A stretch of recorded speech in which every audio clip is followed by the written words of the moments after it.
పోతే ఇలా ఉంటుంది పరిస్థితి. అందుకే పుట్టింటికి పంపించకండి, లేకపోతే చాలా ఇబ్బంది పడాల్సి వస్తుంది. ఇప్పుడైతే రైస్ పెట్టుకున్నాను, తర్వాత నెక్స్ట్ ఆమ్లెట్ కలిపి పెట్టుకున్నాను. ఏ టేస్ట్ వస్తుందో తెలియదు, చూద్దాం.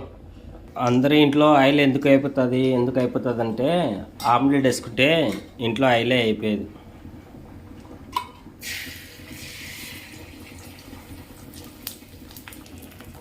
ఒక సైడ్ ఆమ్లెట్, ఒక సైడ్ అన్నం ఉడుకుతుంది. కర్రీ వచ్చేసి క్యాబేజీ ఉంది.